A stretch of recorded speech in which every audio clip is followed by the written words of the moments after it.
사랑하는 전국회 성도 여러분, 한 주간 평안하셨습니까? 또 기대하는 마음으로 예배 자리에 나오신 여러분들에게 하나님의 귀한 은혜가 임하기를 간절히 소망합니다.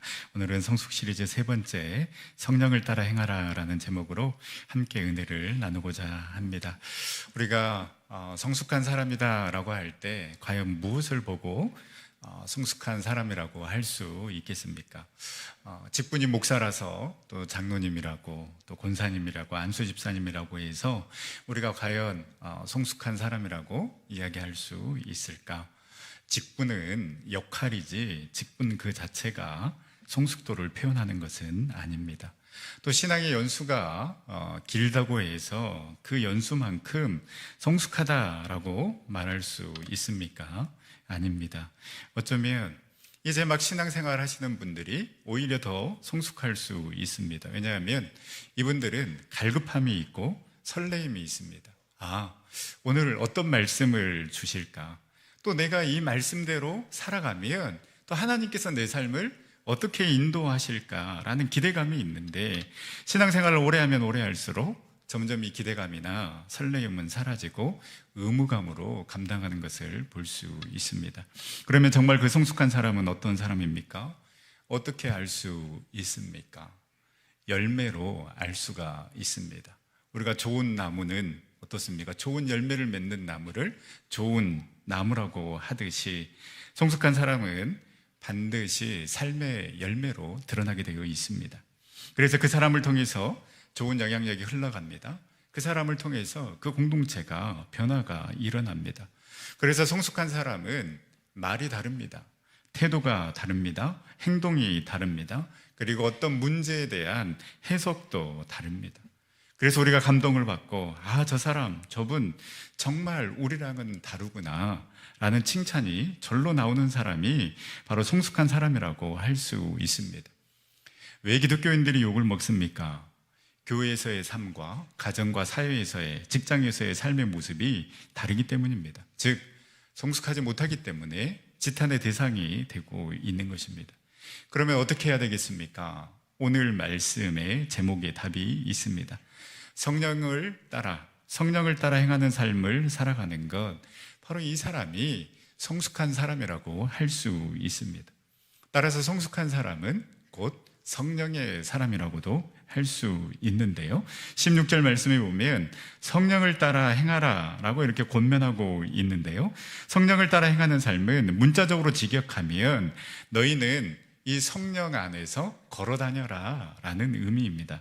여러분, 걷는다라는 것은 어떻습니까?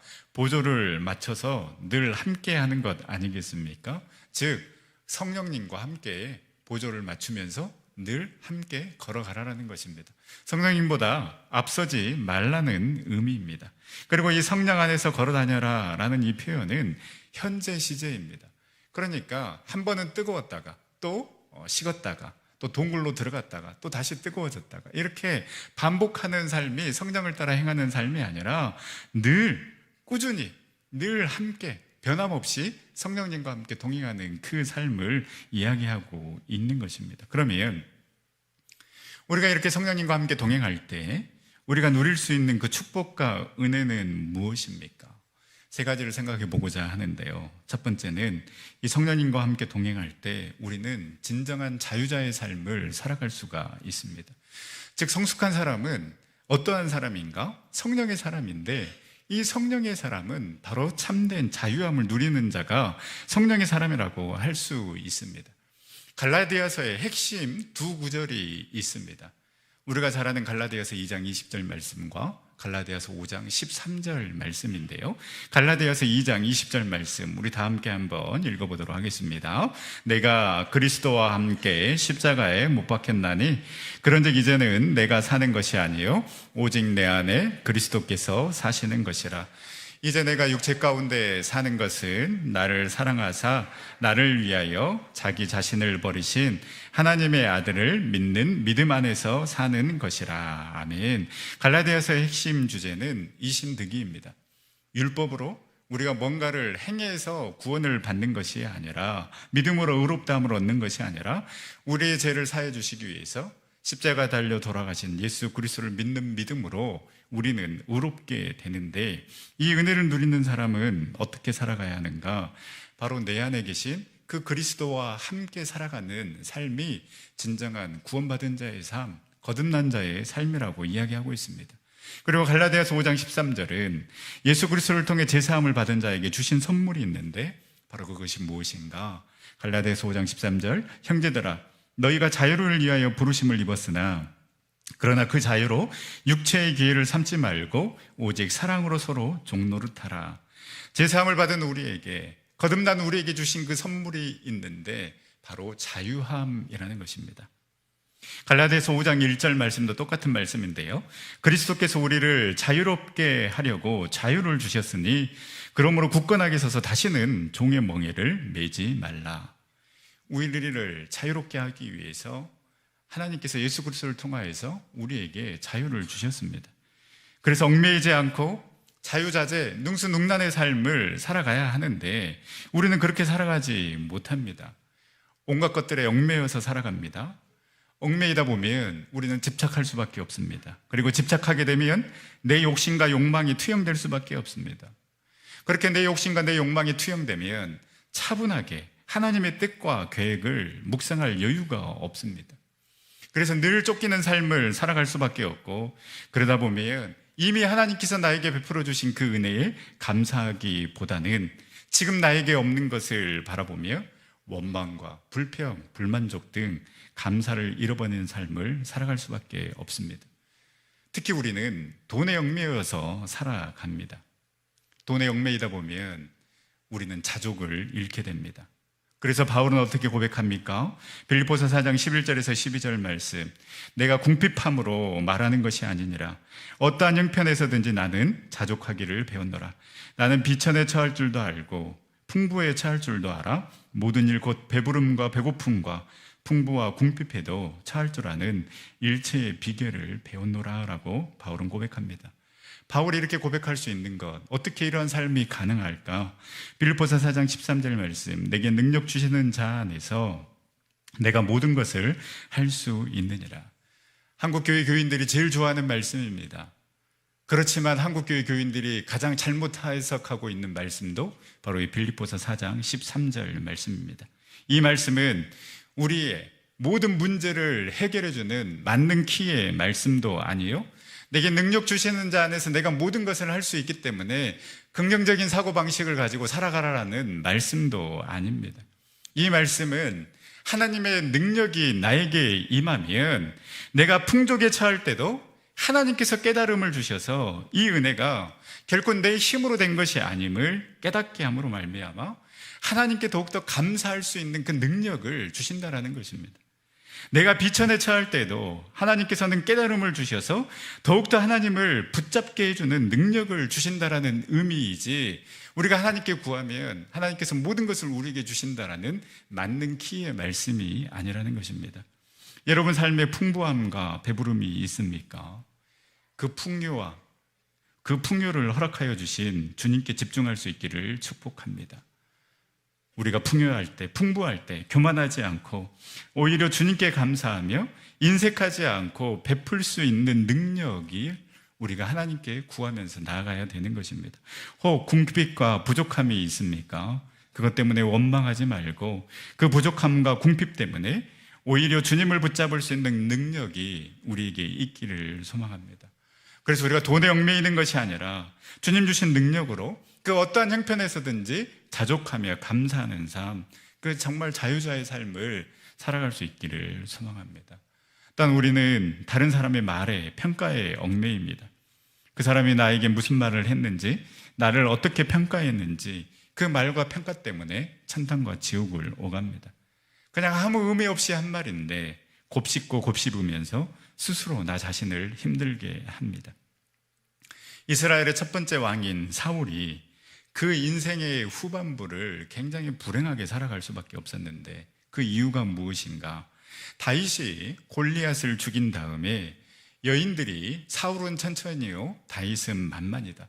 사울 왕이 죽인 사람은 1000명이고 다윗이 죽인 사람은 10,000명이다라고 왕보다는 오히려 다윗을 높이는 그 여인들의 노랫소리를 듣고 난 후에 그의 마음 가운데 감히 나를 높이는 것이 아니라 다윗을 높여 그 이후로 평생 분노와 질투심으로 다윗을 죽이려고 하다가 그의 인생을 스스로 망쳐버린 사람이 바로 사울 왕이었습니다. 그 어린 소년이 모두가 무서워하는 그 골리앗을 물리쳤다라면 당연히 그 놀라운 승리 이후에 이 백성들이, 여인들이 다윗을 높이지 않았겠습니까? 그렇다면 사울 왕은 질투할 것이 아니라 높여주고 인정해주면 되었을 텐데, 사울은 이 여인의 노래를 듣는 그 순간부터 저 소년, 저 다윗은 나의 자리를 위협하는 대적자로 여기면서 다윗을 죽이려고 하는데 그의 모든 인생을 허비하고 말았습니다. 반면에 다윗은 어떻습니까? 다윗이 왕으로 있을 때 다윗의 셋째 아들 압살롬이 반역을 일으킵니다. 그래서 예루살렘을 떠나서 망명길에 오르게 되는데, 이때 사울의 친족 시므이가 이 왕인 다윗에게 저주를 퍼붓습니다. 사무엘하 16장 7절에서 8절 말씀에 보면 시므이가 저주하는 가운데 이와 같이 말하니라. 피를 흘린 자여, 사악한 자여, 가거라 가거라. 사울의 족속의 모든 피를 여호와께서 내게로 돌리셨도다. 그를 이어서 네가 왕이 되었으나 여호와께서 나라를 내 아들 압살롬의 손에 넘기셨도다. 보라, 너는 피를 흘린 자이므로 화를 자초하였느니라 하는지라. 안 그래도 아들 압살롬이 반역을 일으켜서 그 몸과 마음이 지쳐서 망명길에 오르고 있는데 이 시므이가 다윗 왕을 저주합니다. 여러분이 왕인데 만약 이런 말을 듣는다라면 여러분은 어떻게 하시겠습니까? 이런 근본도 없는 사람 직접 상대한다는 것도 자존심 상합니다. 그래서 그냥 눈빛으로 군대 장관한테 야 처리해라고 그렇게 이야기를 했을 것입니다. 요즘 우리나라도 대통령 심기가 불편하게 되면 국회의원도 사지가 끌려가고 학생도 사지가 끌려가지 않습니까? 제가 판단하건대 우리 대통령님도 뭔가 얽매여 있는 것이 분명합니다. 시므이가 이렇게 다윗에게 저주를 퍼붓자 이 군대 장관 아비새가 화가 나서 이렇게 이야기를 합니다. 이 죽은 개가 어찌 내 주 왕을 저주하리이까? 청하건대 내가 건너가서 그의 머리를 베게 하여 주시소. 한마디로 죽여버리겠다라는 것이죠. 그런데 다윗이 놀라운 대답을 합니다. 사무엘하 16장 11절 12절에 보면 내 몸에서 난 아들도 내 생명을 헤아려 하는데 하물며 이 베냐민 사람이 이렇게 하는 것, 나를 저주하는 것 당연하지 않느냐. 여호와께서 그 사람의 입술을 통해서 명령하신 것이니 그냥 저주하게 버려두라라고 이렇게 이야기를 하면서 12절에 혹시 여호와께서 나의 원통함을 감찰하시리니 오늘 그 저주 때문에 여호와께서 손으로 내게 갚아주시리라라고 고백합니다. 여러분, 바로 이것이 타인의 말에 얽매이지 않는 다윗의 모습이며 그 말에, 그 저주에 일희일비하지 않고 오히려 하나님께서 나의 원통함을 감찰해 주시고 손으로 갚아달라고 요구하는, 강구하는 모습이 진정한 성숙자의 모습이라고 할 수 있습니다. 여러분은 사울입니까? 다윗입니까? 우리가 타인의 말을 묵상하고 곱씹고 그 말 때문에 화내고 분노하며 시간 낭비, 감정 낭비, 체력 낭비하지 마시고 오히려 내가 심판하는 것이 아니라 그 하나님의 말씀을 묵상하며 다윗의 강구처럼 하나님께 모든 것을 맡기는 삶을 살아가는 그런 성숙한 성도님들이 다 될 수 있기를 간절히 소망합니다. 한 가지 더 생각해 볼 것은 우리는 자녀들의 얽매이며 살아갑니다. 제가 여러분들에게 이 자녀들에게 얽매이지 않는 방법을 알려드리겠습니다. 내일부터 시작하는 봄 신학기 특사에 꼭 참석하시기를 바랍니다. 여러분, 부모의 욕심이 있기 때문에 포기하지 못하는 것입니다. 그러면 여러분 어떻게 해야 됩니까? 우리 자녀들에게 네 인생의 주인은 네가 아니라 하나님이다라는 것을 알려줘야 합니다. 그리할 때에 부모인 우리가 내려놓고 하나님께 맡길 수 있는 것입니다. 그리할 때에 우리 자녀도 그렇지, 내 인생의 주인이 하나님이기 때문에 그 하나님께 간구하고 그 하나님의 뜻을 찾고 하나님의 비전을 발견할 수가 있는 것입니다. 내가 우리 자녀의 주인이 되려고 하고 내가 자녀들의 삶에 개입하려고 하면 속이 터집니다. 받아오는 점수도 화가 나고 행동 하나하나가 마음에 들지 않습니다. 그러나 하나님, 이 자녀의 주인은 하나님이시지 않습니까? 그렇게 우리가 믿고 이 자녀를 온전히 하나님 앞에 맡길 때에 우리는 그 자녀에 얽매이지 않고 자유함을 누릴 수 있게 되는 것입니다. 우리가 성령을 따라 행함으로 말미암아 돈에도 다른 사람의 말과 평가에도 자녀에도 우리 감정에도 얽매이지 아니하고 참된 자유함을 누리면서 그 어떤 것에도 얽매이지 않는 그러한 성숙한 삶을 살아갈 수 있기를 간절히 소망합니다. 두 번째, 우리가 성령을 따라 행했을 때에 우리는 육체의 소욕을 이기는 삶을 살아갈 수 있습니다.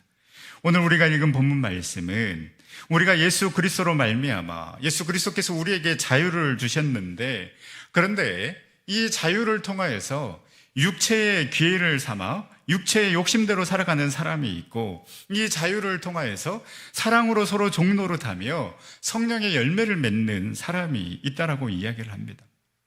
육체의 소욕은 무엇입니까? 19절 21절에 기록된 분명한 죄된 모습도 육체의 소욕이지만 평범한 우리 삶에 자리 잡고 있는 그 모든 죄된 본성을 이야기하는 것입니다. 성령을 따라 행하면 거듭난 삶을 살아가기 때문에 당연히 그 육체의 소욕, 그 육체의 욕심을 거스리는 삶을 살아갈 수밖에 없습니다. 이 말은 즐겁지가 않다라는 것입니다. 전에는 즐기던 것, 이제는 쳐다보기도 싫어지는 것입니다. 그래서 여러분, 내 의지로 술과 담배, 도박을 끊는 것이 아니라 19절에 21절에 나와 있는 것들을 끊는 것이 아니라 born again, 거듭난 삶, 성령을 따라 행하는 삶을 살아가게 되면 이러한 것들이 자연스럽게 싫어지고 멀어지게 되는 것입니다. 17절 말씀에 이야기하고 있는 것처럼 육체의 소욕은 성령을 거스리고 성령은 육체를 거스리게 되어 있습니다. 그런데 왜 우리가 계속해서 그 육체의 소욕을 따르는 삶을 살아가고 있습니까? 자꾸만 이미 저와 여러분들 안에 역사하고 계시는 그 성령님을 거스르기 때문입니다. 애써 무시합니다. 애써 들으려고 하지 않기 때문에 우리는 자꾸만 무너지고 또 다시 죄악의 길로 들어서게 되는 것입니다. 그래서 18절에 성령의 인도하심을 받아야 우리는 율법 아래 있지 아니하고 육체의 소욕을 이기는 삶을 살아갈 수 있게 되는 것입니다. 성령의 인도함을 받는다라는 것은 여러분, 능동이 아니라 수동태입니다. 내 의지로는 불가능하다라는 것이죠. 성령의 인도하심을 받아야 됩니다. 그리고 그 성령의 인도하심에 순종하며 나아갈 때에 우리는 육체의 소욕을 이길 수 있는 것입니다. 성령의 사람은 당연히 성령의 인도함을 받는 사람입니다. 그렇다면 우리는 내비게이션이 우리를 인도했을 때 그 안전하게 그 도착지에 도착할 수 있는 것처럼 우리는 그 성령이 인도하는 대로 따라가기만 하면 되는 것입니다. 성령의 음성에 민감하게 반응해야 합니다. 이미 예수 그리스도가 승리하였기 때문에 우리도 얼마든지 육체의 소욕을 이겨내고 승리할 수 있습니다. 이미 예수 그리스도가 24절 말씀처럼 우리의 정욕과 탐심을 십자가에 못 박았기 때문에 그리스도 예수의 사람들도 육체와 함께 그 정욕과 탐심을 십자가에 못 박은 것입니다. 그래서 로마서 6장 6절에서도 우리가 알거니와 우리의 옛사람이 예수와 함께 십자가에 못 박힌 것은 죄의 몸이 죽어 다시는 우리가 죄에게 종노릇하지 아니하려 함이니라고 말씀하고 있습니다. 성령의 사람, 그 성령의 인도함을 받는 사람은 옛 자아가 죽은 사람이요 정욕과 탐심을 이미 십자가에 못 박아버린 사람들입니다. 근데 왜 여러분 우리는 그곳을 쳐다봅니까? 왜 끌려갑니까? 왜 무너집니까? 성령을 따라 행하고 그 성령의 인도하심을 받아 인도하시는 대로 그 믿음의 길 걸어감으로 말미암아 육체의 소욕을 이기고 성령의 사람으로 성숙한 사람으로 그 하나님의 영광을 드러내는 복된 삶 살아가는 우리 전생의 모든 식구들이 다 될 수 있기를 간절히 소망합니다. 마지막으로 우리가 성령을 따라 행했을 때에 우리는 성령의 열매를 맺는 자의 삶을 살아갈 수가 있습니다. 갈라디아서 5장 22절 23절 말씀은 성령의 9가지 열매를 기록하고 있는데요, 우리가 반드시 기억해야 하는 것은 이 성령의 9가지 열매는 복수가 아니라 단수입니다. 즉 9개의 서로 다른 열매가 있는 것이 아니라 이 성령의 열매 하나 안에 이 9가지의 부분이 있는 것입니다. 하나의 귤을 까면 어떻습니까? 그 껍질을 벗기면 그 안에 알맹이가 여러 개 있듯이 성령의 열매는 9부분으로 이루어진 하나의 열매라고 할 수 있습니다. 그래서 나는 사랑은 있고 희락은 없어. 나는 사랑은 있고 온유는 있고 그렇지만 나는 절제는 없어. 이게 아니라 성령의 사람은 하나의 열매로 다 맺어지는 것이 성령의 열매입니다. 이 성령의 열매를 크게 세 가지로 구분할 수 있는데요. 하나님의 성품을 반영한 세 가지의 내적 열매가 바로 사랑과 희락과 화평입니다. 두 번째는 이 사람들과 관계에서 맺어지는 세 가지 열매가 바로 오래 참음과 자비와 양선의 열매입니다. 그리고 성도의 일반적인 삶의 태도에서 세 가지 열매가 맺혀지는데요. 바로 충성과 온유와 절제의 열매입니다. 분명한 것은 이 성령의 열매는 우리의 힘으로는 불가능하다라는 것입니다. 사랑과 희락과 절제, 온유, 충성, 여러분 어떻게 우리의 힘과 능력으로 가능하겠습니까? 죽도록 미워하는 사람이 있는데 그래 내가 오늘 아침부터 사랑해야지. 여러분 그게 됩니까? 너무나도 힘들고 어려운 일이 있는데 그래 오늘부터 내가 기뻐해야지, 웃어야지. 웃을 수는 있습니다. 그러나 웃는다고 기쁨이 찾아옵니까? 성령의 열매는 나의 의지로 맺을 수 있는 것이 아닙니다. 또 이 성령의 열매는 여러분 감정이 아닙니다. 사랑과 희락, 화평, 오래 참음, 자비, 양성, 충성, 온유, 절제 언뜻 보면 인간의 감정이라고 볼 수 있는데요. 감정이 아니라 하나님과의 관계에서부터 오는 그러한 속성입니다. 그래서 여러분 성령의 열매는 성령 충만함으로 하나님과의 관계가 회복될 때에 맺어지는 것이지 나의 의지로 사랑하고 나의 의지로 기뻐할 수 있는 것이 아니다라는 것입니다. 그리고 여러분 사랑하는 전성교회 성도 여러분, 이 성령 충만함으로 이 모든 성령의 열매들이 우리 안에 맺혀지기를 간절히 소망합니다. 여러분 성령의 열매는 딴 세상의 열매가 아닙니다. 천국에 가서 맺혀질 열매도 아닙니다. 지금 우리가 살아가는 이 삶 속에서 맺어지고 그 열매를 통하여서 진정한 그리스도인으로 살아가기를 원하시고 성숙한 삶을 살아가기를 원하시는 하나님의 마음이 담겨져 있는 것입니다. 매일매일의 그 일상 속에서 하나님과의 친밀한 교제를 통해서 이미 내 안에 계시는 그 성령님과 함께 걸어가고 그 성령님의 인도하심을 받아 성령의 열매를 맺고 그리스도의 장성한 분량에 이르는 성숙한 성도님들이 다 될 수 있기를 간절히 소망합니다. 우리 시간에 함께 찬양하며 기도의 자리로 나아갈 때에 우리 인생 가운데 친히 찾아와 주셔서 주님의 나라를 꿈꾸게 하시고 참 자유자의 삶을 살아가게 하고 그 육체의 소욕을 이기며 성령의 열매 맺게 하심으로 하나님의 사람으로 성령의 사람으로 성숙한 사람으로 우리를 세우시고 인도하여 주실 그 성령님을 기대하며 우리 함께 찬양하며 나가도록 하겠습니다.